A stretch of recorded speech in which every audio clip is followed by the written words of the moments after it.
mundo caminan sin propósito, viven sin propósito en la vida. El vivir nada más el día solamente por vivirlo, y en algunos casos, hermano, se llega tanto, hermano, el desconocimiento del propósito de Dios es que algunos hasta desean morirse porque no encuentran un propósito en la vida. Yo he oído de muchas personas que han dicho con sus propios labios: es preferible mejor estar muerto que vivir esta vida que yo estoy viviendo. ¿Por qué expresan esas frases, esas palabras? Porque no conocen de que Dios los formó o los creó con un propósito. Al desconocer el propósito de Dios, hermano, caminamos la vida sin rumbo, sin orientación, ni mucho menos con el conocimiento que debemos llegar a un lugar. Es decir, que esto es como aquella persona que toma, hermano, en su vida personal como un viaje en un barco en el mar a la deriva. Y yo creo, hermano, que tomar ese viaje sin destino, ¿verdad?, como que no tiene mucho sabor en la vida. Imagínese usted un grupo de personas en un barco que quieren navegar en el mar sin saber a dónde van. ¿Usted cree que eso les garantiza seguridad en sus vidas? ¿O les garantizará que van a llegar a un lugar seguro? Difícilmente no, porque una vez entren en ese mar, y sobre todo en la profundidad de ese mar, puede llegar a pasar muchas cosas. Entonces, hoy, hermano, yo quiero tratar este asunto de que nosotros hemos sido plantados con un propósito. Es decir, que desde el momento que Dios nos dio la vida, tenemos un propósito de parte de Dios. Y esto es lo que nosotros debemos conocer y caminar rumbo a este propósito si ya lo conocemos. Pero si todavía no lo conocemos, entonces tenemos que pedir a Dios la ayuda para que Él nos ayude a entender, a comprender cuál es ese propósito de mi vida en esta tierra. Porque si yo no tengo propósito, hermano, la voy a malgastar, la voy a invertir en algo que no traerá un buen resultado a mi vida personal al final del tiempo. ¿Cuántos dicen amén? Entonces, amados hermanos, traigo 3 citas bíblicas en las que quiero compartir con ustedes, en las que nos hablan acerca de estar plantados. Y estas 3 citas que nos hablan de estar plantados me va a llevar a otras 2 citas que también quiero compartirlas con ustedes, porque quiero al final, hermano, aplicarlo a nuestra vida personal. El primer pasaje está en el libro de los Salmos, Salmos capítulo 92. En el verso 13 nos habla acerca de estar plantados en la casa de Jehová. Esto es lo que dice Salmos capítulo 92. Y este salmo es bien hermoso, hermanos, porque nos habla la seguridad que tenemos al estar plantados en la casa de Jehová. Estar plantados en la casa de Jehová, hermano, da seguridad a nuestras vidas. ¿Ya tiene salmo? El Salmo 92, verso 13 dice: plantados en la casa de Jehová, en los atrios de nuestro Dios. Y luego dice: florecerán. Pero antes de este texto, mire, para que entendamos este texto debemos leer también el contexto. Y voy a compartir el texto número 12, donde nos habla acerca de esto. Dice: el justo florecerá como la palmera. Y luego dice: crecerá como cedro en el Líbano. Y luego el 13 dice, plantados en la casa de Jehová, en los atrios de nuestro Dios florecerán. Y luego el 14 dice, aún en la vejez fructificarán, estarán vigorosos y verdes, para anunciar que Jehová, mi fortaleza, es recto y que en él no hay injusticia. Este texto nos habla de la seguridad de estar plantados en la casa de Jehová. Y esto es interesante porque mire bien, por ejemplo, en la vida secular, incluso los que son de campo, ¿verdad? Los que han vivido en el campo no me dejarán mentir. Que por ejemplo, en las casas donde hay alguien que vive en esa casa, allá en nuestros países, en su gran mayoría, las casas casi todas están llenas de árboles frutales. Hay una variedad de árboles frutales, pero para que esos árboles permanezcan en ese vigor, dando fruto cada año, ¿qué se necesita?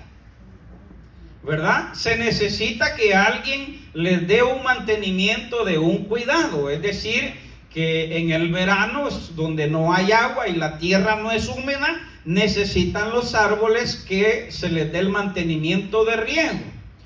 Y los que saben más de jardín, ¿verdad? Y hay un texto aquí que nos va a hablar acerca de eso.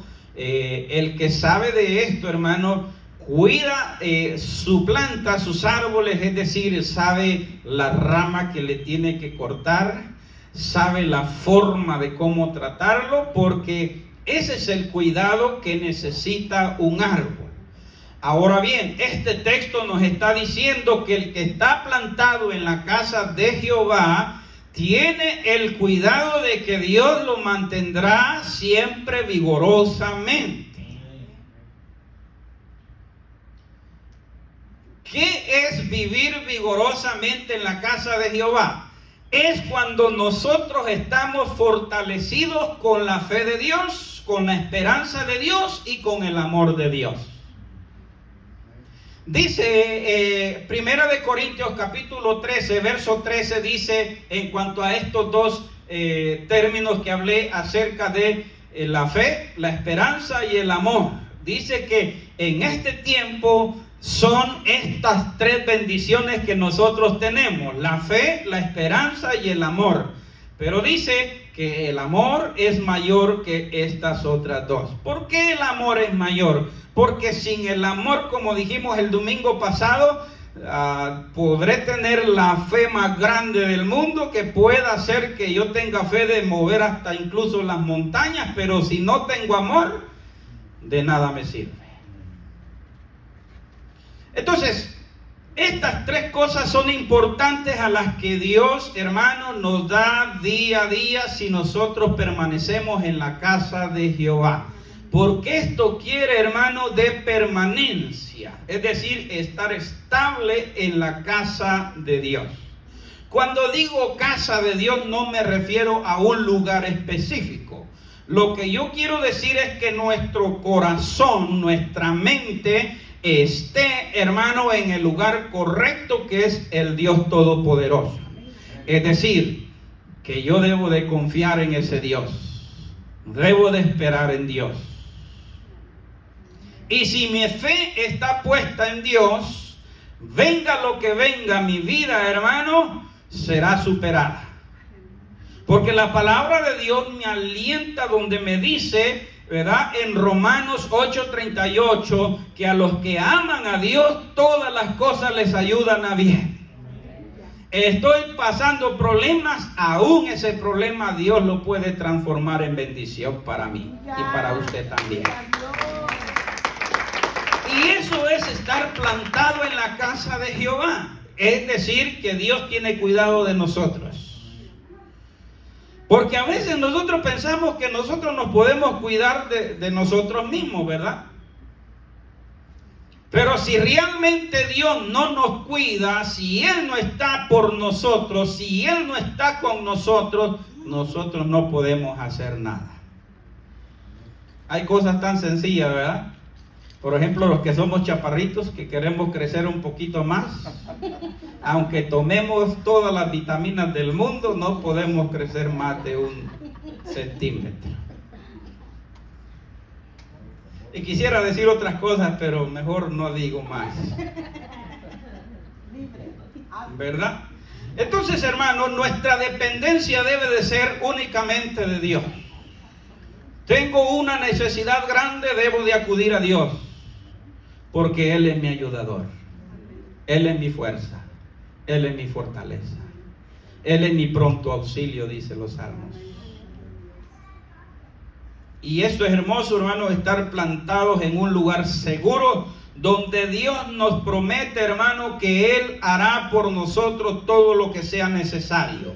Pero hay algo interesante en este texto, hermano, que los que hemos sido plantados en la casa de Dios debemos tener una característica muy importante, donde en el verso 1 debemos reconocer que Dios es bueno y que solo Él merece alabanza y gloria. Es decir, que en todo tiempo debemos testificar, debemos alabar, debemos glorificar a ese Dios que merece toda honra. Mire lo que dice el verso 1, dice de ahí del Salmo 92: bueno es alabarte, oh Jehová, y cantar salmos a tu nombre, oh Altísimo, anunciar por la mañana tus misericordias y tu fidelidad cada noche en el decacordio y en el salterio, en tono suave con el arpa, por cuanto me has alegrado, oh Jehová, con tus obras. En las obras de tus manos me gozo. Cuán grandes son tus obras, oh Jehová, muy profundas son tus pensamientos. Qué hermoso es reconocer esto delante de Dios, hermano, cada día.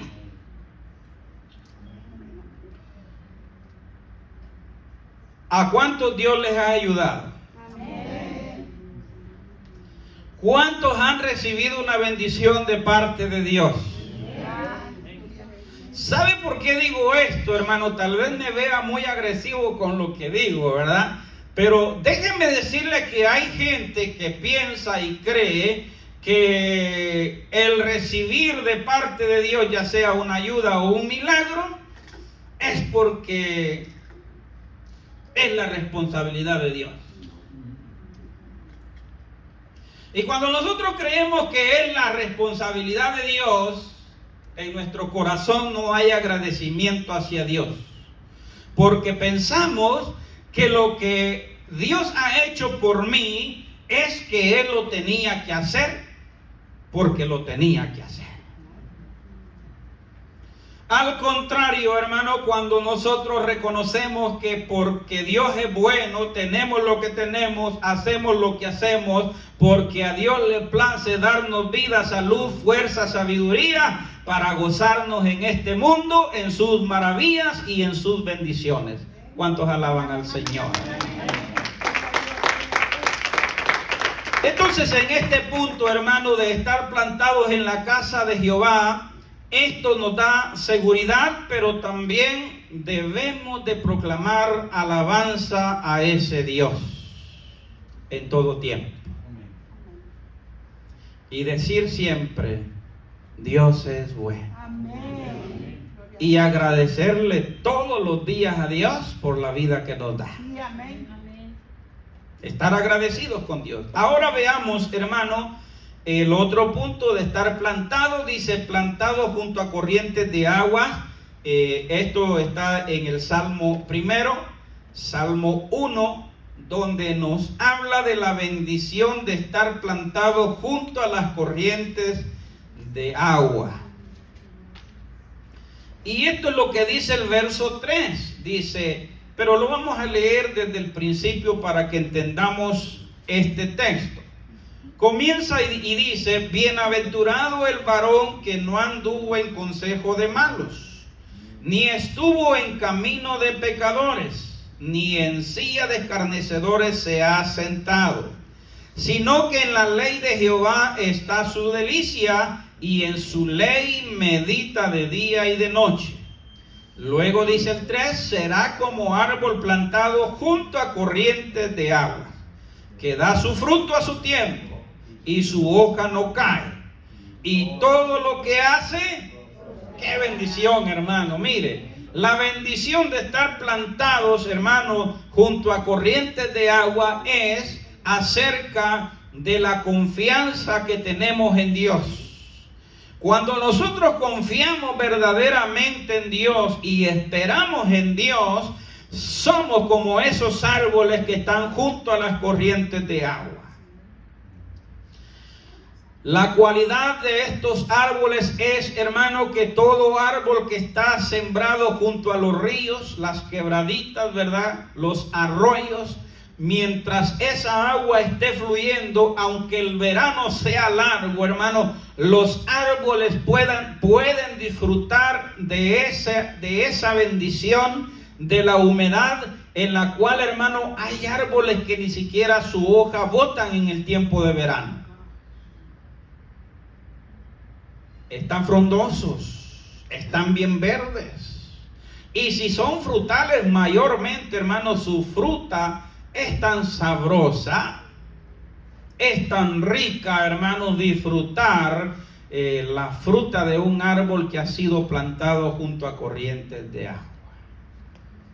¿Qué diferencia? Y esto, hermano, nos vuelve a decir, hermano, que toda persona que mantiene la confianza en Dios tendrá la fuerza todos los días de vivir y dar su fruto a su tiempo. Recordémonos que el propósito de ser plantados es dar fruto. Ese es el propósito. Que todo árbol frutal, cuando es plantado, el propósito es que debe de dar fruto.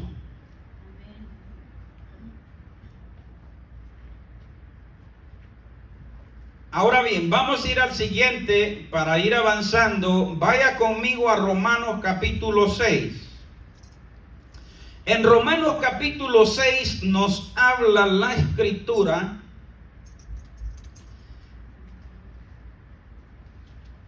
Pero déjenme, me adelanté un poquito, déjenme ir a Marcos primero.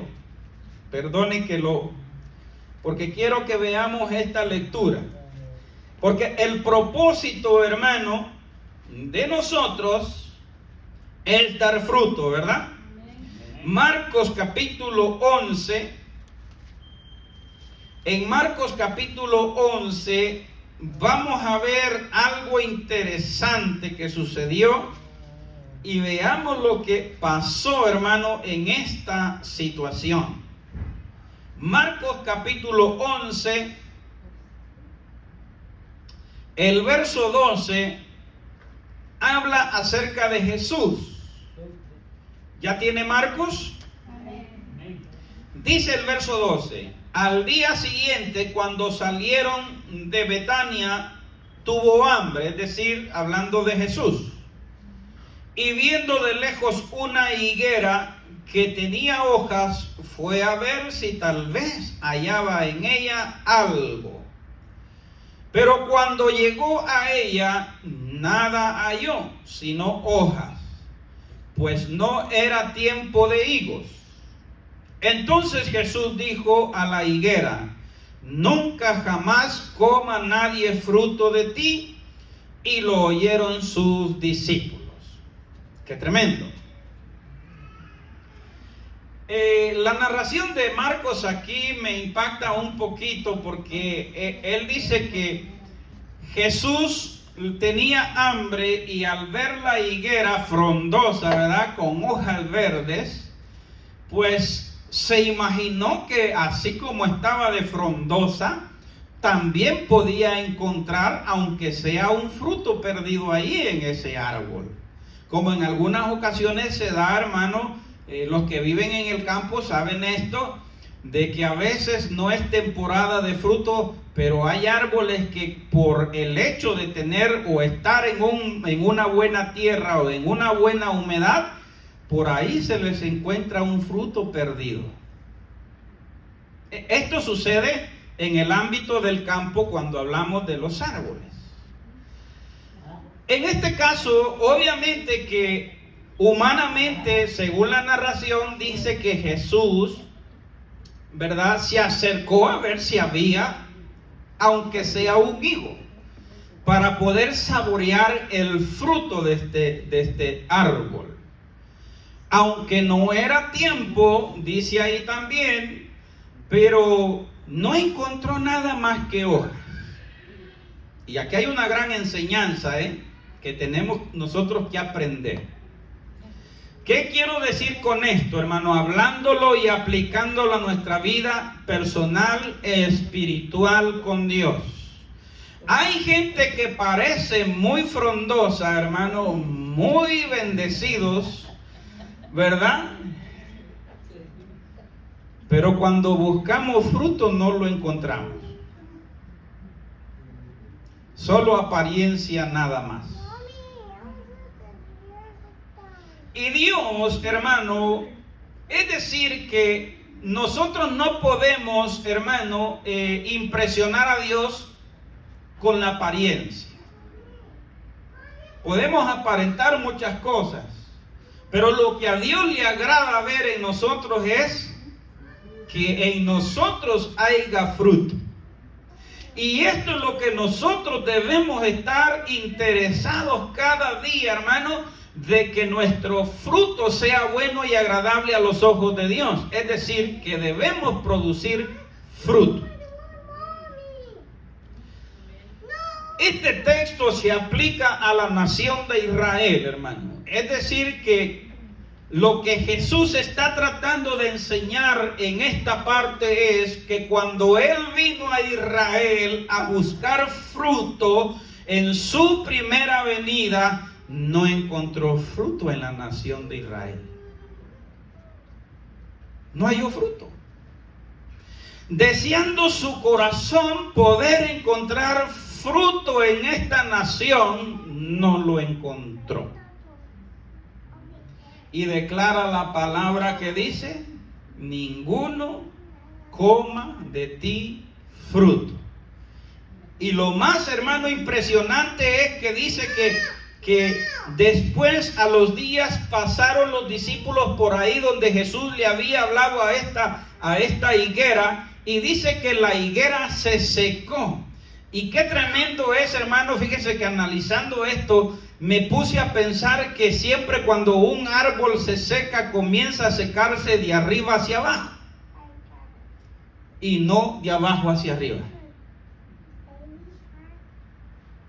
Es decir, que aunque el problema esté en la raíz, el árbol comienza a ver o a verse, hermano, la falta de tal vez de nutrientes lo empieza a notarse en la hoja. Porque el árbol comienza a marchitar su hoja, comienza a secarse poco a poco, a veces rama por rama se va secando hasta llegar a la raíz donde se seca. Pero aquí lo curioso de esta escritura, ¿verdad?, o la narración que da Marcos, es que esta higuera se secó de la raíz hacia arriba. Es decir, que lo que Jesús pronunció les estaba diciendo a la nación de Israel: yo esperaba encontrar fruto en ustedes y no lo hallé. Por lo consiguiente, como no encontré fruto, se van a marchitar y se van a secar y no van a volver a darle fruto al Creador que se llama Dios Todopoderoso. Y hasta la fecha, Israel como nación no le ha dado frutos a Dios.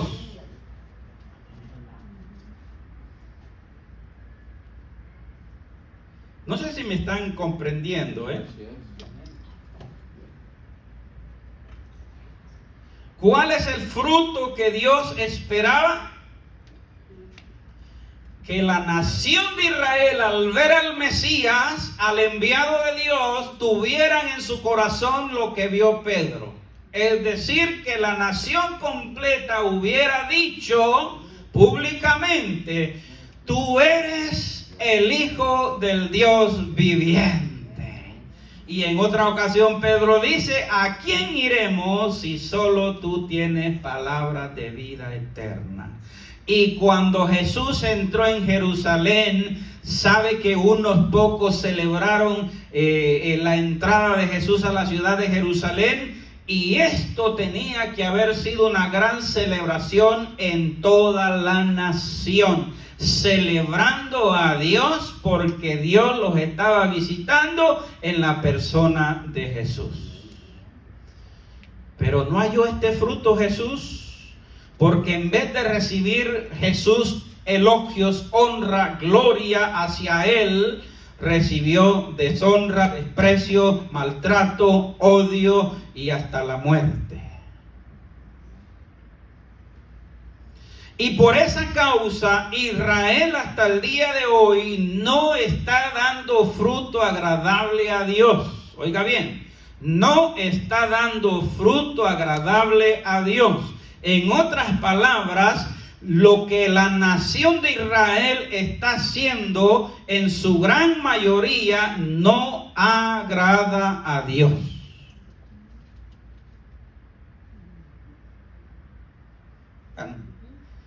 Esto lo quiero aplicar porque esto es importante para nosotros como creyentes.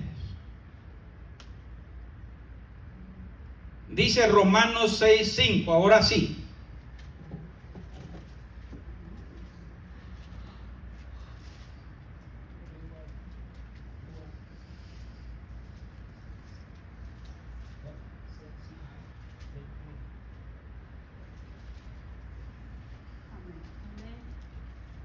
Vamos a leer del verso 3.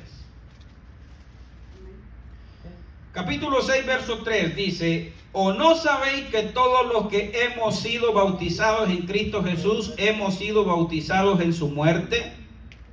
Porque somos sepultados juntamente con él. Dice, para muerte por el bautismo, a fin de que como Cristo resucitó de los muertos por la gloria del Padre, así también nosotros andemos en vida nueva. Porque si fuimos, oiga bien, plantados juntamente con él en la semejanza de su muerte, así también lo seremos en la de su resurrección. Sabiendo esto, que nuestro viejo hombre fue crucificado juntamente con él, para que el cuerpo del pecado sea destruido, a fin de que no sirvamos más al pecado. La pregunta aquí es: ¿cuántos reconocen que estamos plantados en Cristo Jesús?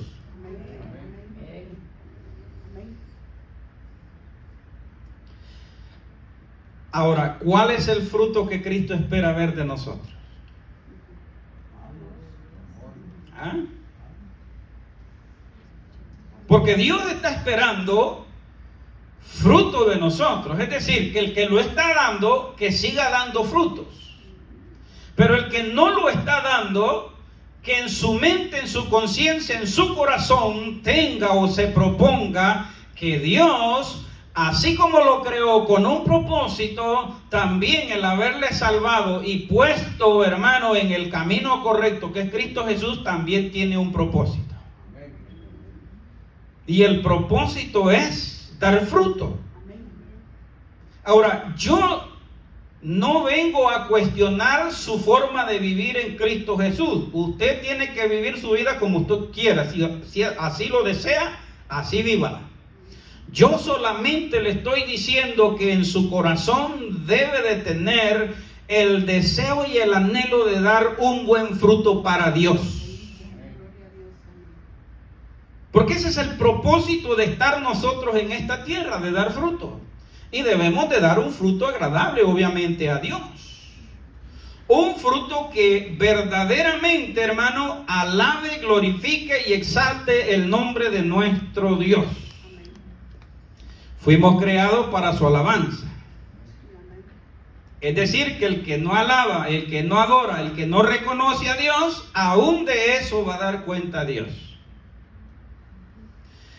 El que vino a Cristo Jesús y no da fruto en Cristo Jesús, también de eso va a dar cuenta a Dios.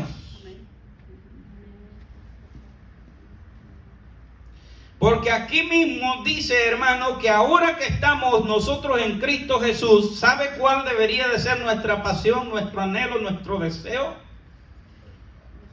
De entregar, dice Pablo ahí, nuestro cuerpo, es decir, nuestros miembros de nuestro cuerpo al servicio de Dios. Debemos de poner nuestra mente, nuestro corazón, nuestra voluntad, nuestras manos, nuestros deseos, nuestra pasión al servicio de Dios. Porque eso es dar fruto.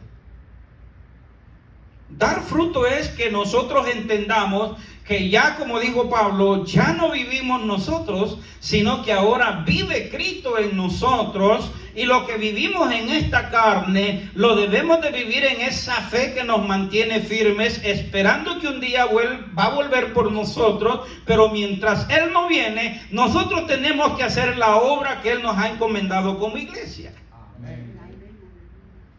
Y una de ellas es anunciar su palabra, porque ese es el mandato que Él dio: id a todas las naciones, predicando y bautizando, ¿verdad?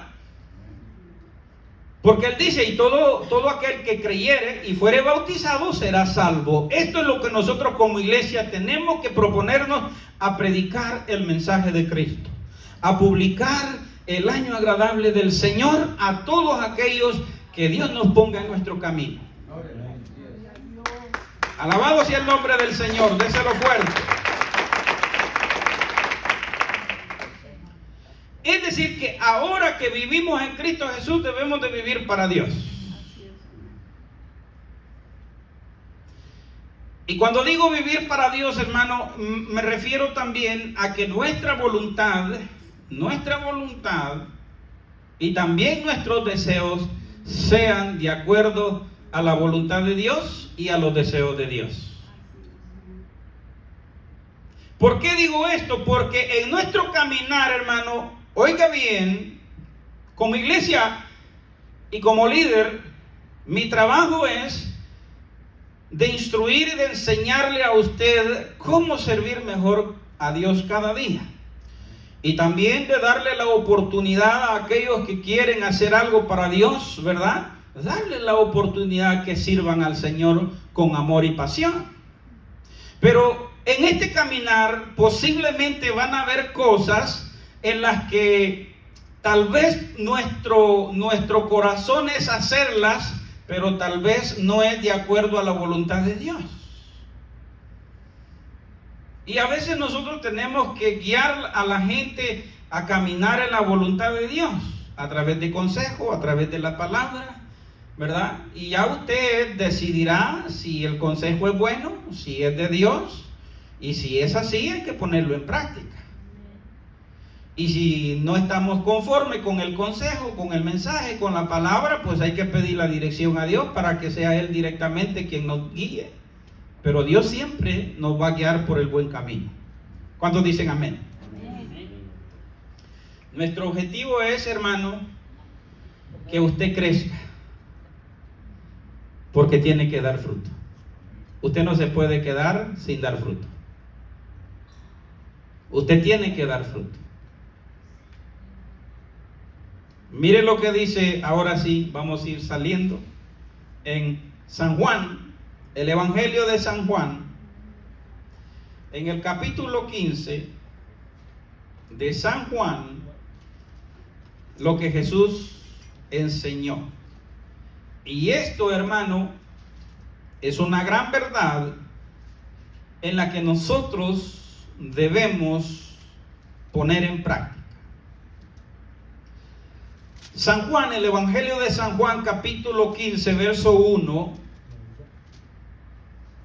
hasta el verso 8, dice de la siguiente manera: Jesús dice: yo soy la vid verdadera y mi Padre es el labrador. Todo pámpano que en mí no lleva fruto, ¿qué dice?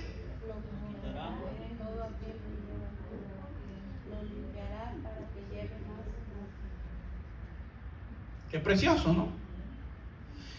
¿Qué más claro como este mensaje que Jesús dio? Bueno, el que no lo entienda, hermano, Realmente, porque sí necesita la ayuda de Dios que le quite muchas vendas de su entendimiento, ¿eh? Porque más claro como yo creo ni el agua. Porque ¿qué dice Jesús? Que Él es la vid verdadera. ¿Qué quiere decir? Es decir, que cuando aquí Jesús pone el ejemplo de una vid, está hablando de una planta llamada, no sé si es árbol o planta exactamente, ¿verdad? O una mata como se pueda conocer. No busqué la información de eso, pero usted sabe que es como un bejuco que nace de la tierra, esa planta de uvas.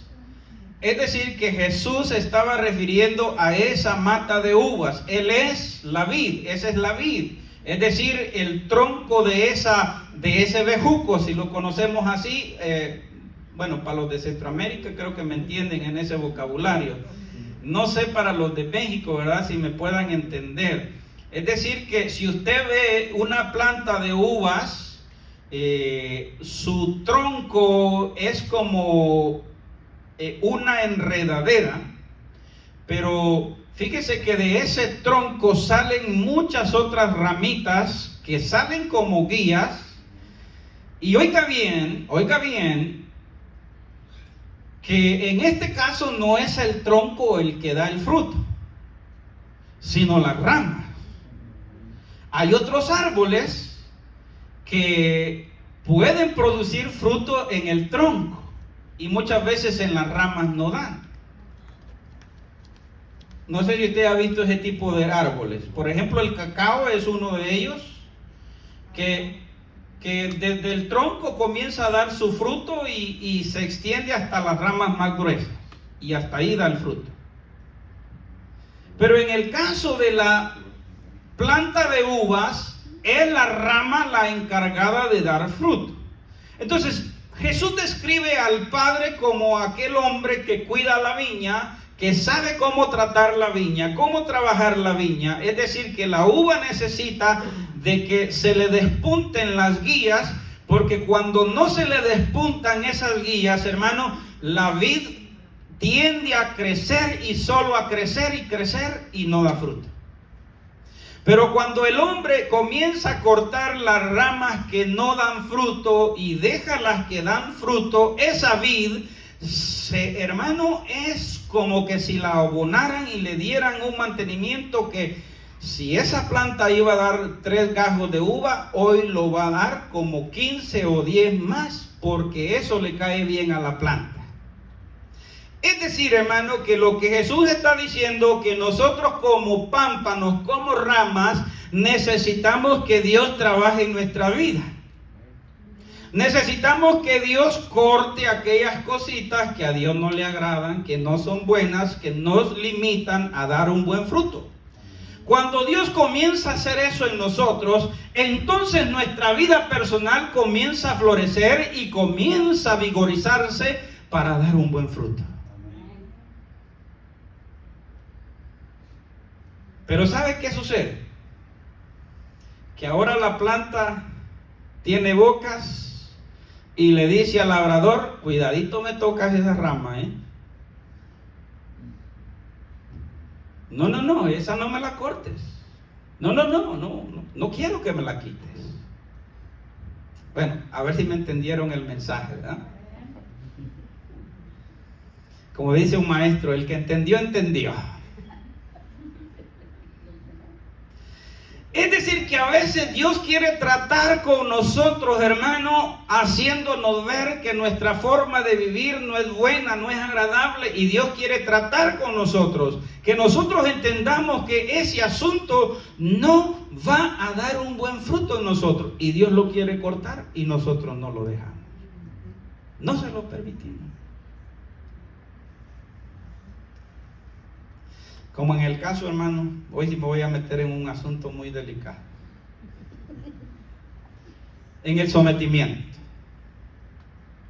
¿A cuántos les cuesta someterse? A todos. A todos. A todos nos cuesta, hermano.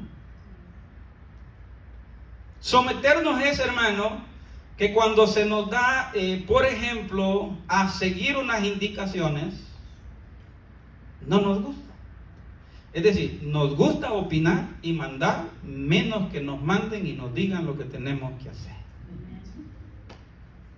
Todos somos así, hermano. No crea que todos somos así. Y esto es por causa del pecado que entró en nosotros. Nos cuesta, hermano, reconocer eso. Hermano pastor, Sí. a mí no me gusta que me apuren. ¿Verdad? Entonces, Dios quiere tratar en esas áreas con nosotros, hermano, haciéndonos ver que esas actitudes, esas formas de vivir, no van a dar buen fruto en nosotros. ¿Sabe por qué sucede esto? Y lo voy a decir con libertad. Porque a veces cuando Dios comienza a tratar con nosotros, que aprendamos a someternos y no aguantamos, hermano, lo primero que hacemos es enojarnos, y muchas veces, como estamos enojados, mejor nos vamos. ¿Y cuál es el fruto que vamos a dar si nos vamos? No va a haber fruto. Lo digo con respeto, ¿eh? No lo estoy diciendo por nadie. Porque yo, cuando digo estas cosas, no lo digo personalmente, refiriéndome a alguien en específico. Lo digo porque esto me cae a mí también, porque yo soy igual que usted también. Me cuesta someterme, me cuesta obedecer, me cuesta muchas veces hacer lo que Dios me dice que haga, hermano. Me cuesta. Es que somos humanos, ¿verdad? Pero lo que Dios quiere, hermano, que mientras nosotros le demos lugar a Él, que Él nos comience a quitar, que Él nos comience a limpiar, entonces después de eso, nuestra vida personal, hermano, será una vida llena de frutos. Porque la Escritura dice claramente que todo lo que hagamos después de esa limpieza, dice que todo prosperará en nosotros. ¿Qué quiere decir eso? El plan que usted se proponga hacer en el Señor e incluso en su vida personal, Dios lo va a respaldar, Dios lo va a ayudar, Dios le va a proveer, Dios lo va a poner en un lugar mejor porque está haciendo lo correcto delante de Dios. No necesitamos, hermanos, muchas veces nosotros de decir quiénes somos ni lo que hacemos. Dios se encarga de dar testimonio y ponernos en el lugar que a Él le place poner. Y esto es una gran bendición para nosotros. Pastor, fíjese que yo quiero cantar. Muy bien, qué buen deseo. Pero usted tiene que accionar en ese deseo. Debe de ensayar, debe de buscar una preparación si es posible, porque su deseo es cantarle al Señor y lo quiere hacer para el Señor bien. Debe de buscar eso, o sea, proponerse en su vida de que va a mejorar en esa área, y todo es para el Señor. Amén. Pastor, yo quiero predicar. Qué bueno, gloria a Dios que quieres predicar. Amén. Si Dios, hermano, desea que todos prediquemos, seamos predicadores. Amén, amén. Pero ¿qué debemos hacer? Proponernos, hermano, a mejorar esa área en mi vida para que cuando Dios me dé la oportunidad, Dios encuentre buen fruto en mí. Pero si yo quiero predicar, hermano, de la noche a la mañana en una iglesia o en un lugar donde haya muchas personas sin haberme preparado, obviamente, estoy hablando de conocimiento. Hermano, mire, yo me siento a veces, hermano, a veces me siento triste, déjeme decirle, Yo no soy bueno para predicar, Me cuesta. Pero ¿sabe una cosa? Que yo me doy cuenta que en muchas iglesias habemos muchos predicadores que nos hace falta mucho aprender más. Nos hace falta mucho. Pero nos conformamos hasta donde ya llegamos y hasta ahí nos quedamos. Y no, hermano, en cuanto al conocimiento de Dios, estoy seguro, hermano, que esto no se parará de conocer mientras estemos en este cuerpo. Mientras usted, hermano, se proponga a prepararse cada día, mejor será usted en las manos del Señor. Porque cuando hablo de preparación, no solamente es estudiar la Biblia, sino también orar, ayunar y buscar de Dios. Esto prepara a todo aquel que quiere ser útil en las manos de Dios. Bendito sea el nombre de Dios. Alabado sea Cristo. Me quedé a medias con este texto, hermano. Dice el verso 3: ya vosotros estáis limpios por la palabra que os he hablado, dijo Jesús. Permaneced en mí y yo en vosotros. Como el pámpano no puede llevar fruto por sí mismo, dice, si no permanece en la vid, así tampoco vosotros, si no permanecéis en mí. Voy a decir esta parte. Cuando Jesús dice, hermano, oiga bien, que es necesario permanecer en la vid, es decir, permanecer en la voluntad de Cristo. ¿Sabía usted que muchos de nosotros es posible que no estemos conectados con la vid?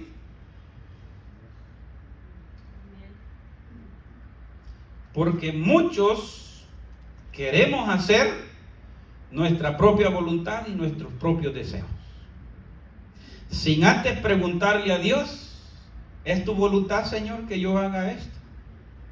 ¿Es el deseo de tu corazón que yo continúe en este caminar? ¿Está bien que yo lo haga, Señor? Eso es estar conectado con la vida. Preguntarle a Dios siempre que nos confirme que lo que estamos haciendo estamos en la voluntad de Dios. Amén. Porque Jesús está haciendo claro que debe de haber una permanencia en Él. Porque podría ser yo cristiano, hermano, y no permanecer conectado con esa vida. Existe esa posibilidad. Pero ¿cómo es eso? Si yo soy cristiano, soy hijo de Dios, sí, muy cierto. Pero ¿qué tal cuando hablamos acerca de la voluntad de Dios? ¿Estás haciendo la voluntad de Dios o estás haciendo tu propia voluntad? Y esto es lo que nosotros debemos entender y conocer. ¿Es la voluntad de Dios o es mi voluntad? ¿Es porque a mí me gusta o es porque a Dios le gusta? Y por esa razón, hermano, muchos de nosotros a la hora de dar fruto no lo damos como debería de ser. ¿Sabe por qué? Porque cuando hacemos nuestra propia voluntad, ¿sabe qué sucede? Que cuando hacemos nuestra propia voluntad no hay permanencia. No hay permanencia. Voy a poner el ejemplo del evangelismo, hermano, con respeto, hermano Henry. Pastor, yo quiero ser evangelista, quiero ir a evangelizar en las calles. Muy bien, gloria a Dios. Te vamos a apoyar y te vamos a ayudar en lo que sea necesario. Y gloria a Dios por el hermano que en vez de nosotros ayudarle, el hermano nos ayuda a nosotros en el ministerio, ¿eh? Pero ¿qué sucede cuando van 2, 3 semanas, 4 semanas donde se da cuenta, hermano, esto no está fácil, esto está difícil ir a evangelizar, ¿verdad? Y sobre todo cuando le toca hablarle a la gente, hermano, O cuando no llega nadie, ¿verdad? Y entonces, fíjese, esto, hermano, por ejemplo, en el caso del líder, hace la invitación a evangelizar y obviamente somos pocos, pero esto es parte de la vida cristiana. Y cuando uno no está de acuerdo, hermano, o no está bien sabedor que esa es la voluntad de Dios, que yo ejerza ese trabajo, al ver que nadie me apoya, ya no voy la siguiente semana. No, pues es que nadie me apoya, nadie va. Sí, pero el trabajo Dios me lo encargó a mí.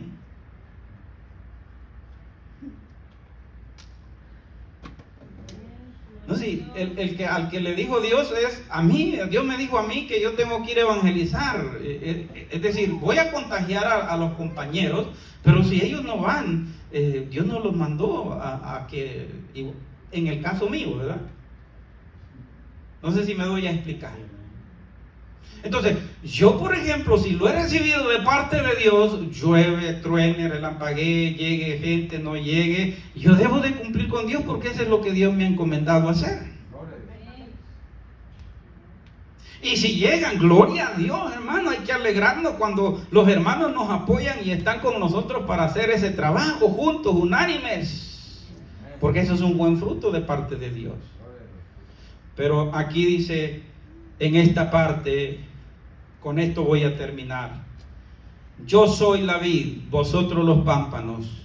El que permanece en mí y yo en él, este lleva mucho fruto, porque separados de mí nada podéis hacer. El que en mí no permanece, oiga bien lo que yo estaba explicando, será echado fuera como pámpano y se secará. Y los recogen y los echan en el fuego y arden. Si permanecéis en mí y mis palabras permanecen en vosotros, dice, pedid todo lo que queráis y os será hecho. El 8, mire lo que dice: en esto he glorificado mi Padre, en que llevéis mucho fruto y seáis así mis discípulos. En el verso 5 dice Jesús: permaneced en mí y yo en vosotros. A esto se refiere unidad, pero al mismo tiempo, hermano, comunicación. Es decir, yo debo de estar conectado con Cristo en mi comunión personal íntima, en la labor que Él me ha encomendado. Debo de depender solamente de Él y solamente de Él. Y esperar en Él lo que Él me diga que tengo que hacer. Esto es lo bonito, hermano, cuando uno se deja guiar por la voluntad de Dios. Porque a veces nosotros queremos hacer nuestra propia voluntad, pero cuando tenemos esa comunión íntima con el Señor, Dios nos habla y nos dice: no, no es por ahí, espérate un poquito, todavía no es el tiempo, todavía no es, espérate un poquito más. Y nosotros debemos de obedecer al Señor, porque estoy esperando en el tiempo de Dios. Y eso es estar conectado con Dios. Esperar en el Señor. Y si yo espero en el Señor y estoy conectado con Él, las cosas me van a salir bien. Alabado sea el nombre del Señor. Cuando nosotros iniciamos, hermano, en la iglesia y cuando fuimos a estudiar, después de que salimos del instituto, ¿sabe cuántas veces me ofrecieron ser pastor a mí? Muchas. Me dijeron: ya saliste preparado con el conocimiento, ya puedes trabajar, vente aquí a mi iglesia, yo te doy la oportunidad de pastorear un grupo de personas, pero vente aquí conmigo. La oferta estaba bonita, pero en mi corazón yo sentía algo, hermano, que cuando me hablaban esas palabras, yo sentía que no era de parte de Dios. ¿Y qué tuve que hacer? Orarle al Señor y decir: Señor, es tu voluntad que yo vaya y haga esto. Y el Señor ponía en mi corazón: no es tu tiempo, todavía no. Ay, pero qué duro es en el corazón, ¿verdad? Menospreciar o dejar aquella oportunidad tan bonita de servirle a Dios. Porque en nuestro corazón hay gratitud, queremos servirle a Dios. Amén. Pero debemos esperar el tiempo de Dios. Aleluya. Amén. Gloria a Jesús. Muchos me ofrecieron. Y hoy que no lo busqué, ni lo pedí,